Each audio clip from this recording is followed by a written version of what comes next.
शेतकरी मित्रांनो, जे काय भाजीपाला पिकं आहेत, वेलवर्गीय पिकं आहेत, फुलशेती आहे, तर ह्या पिकांची लागवड केल्याच्यानंतर याच्यामध्ये योग्य वाढ होणं, शेंड्यांची योग्य वाढ होणं, फुटवा होणं आणि मुळींची वाढ चांगल्या पद्धतीने होणं गरजेचं आहे. जेणेकरून भविष्यामध्ये त्या पिकापासून उत्पादन त्या ठिकाणी चांगलं येत असतं.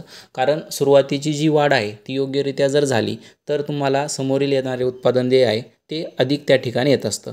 तर मार्केटमध्ये झेटॉल या कंपनीची 114411 ही एक ग्रेड उपलब्ध आहे, जिचा वापर आपण पिकाच्या सुरुवातीच्या अवस्थेमध्ये पिकामध्ये शेंडा, फुटवा आणि मुळींचा वाढ करण्यासाठी करू शकतो. तर झेटॉल या कंपनीचे सर्व नामांकित ज्या काही ग्रेड आहेत त्याबद्दलची सविस्तर माहिती आपण आपल्या चॅनलवरती टप्प्याटप्प्याने पाहणार आहोत. परंतु आजच्या व्हिडिओमध्ये आपण 114411 या ग्रेडबद्दल थोडक्यात माहिती जाणून घेऊ. शेतकरी मित्रांनो, याच्यामध्ये 11% नत्र, 44% फॉस्फरस आणि 11% पोटॅश हे 3 घटक याच्यामध्ये उपलब्ध असतात, ज्याचा वापर आपण पिकामध्ये ज्यावेळेस वाढीची अवस्था त्या ठिकाणी असते, फुटवा त्या ठिकाणी आवश्यक असतो आणि मुळींची वाढ देखील होणं गरजेचं आहे, त्या अवस्थेमध्ये आपण याचा वापर करू शकतो. प्रमाण जे आहे शेतकरी मित्रांनो 3 ग्राम प्रति लिटर घेऊन याची फवारणीच्या माध्यमातून तुम्ही वापर करू शकता किंवा ड्रिपच्या माध्यमातून तुम्ही एकरी 4 ते 5 किलो या प्रमाणात घेऊन वापर करू शकता.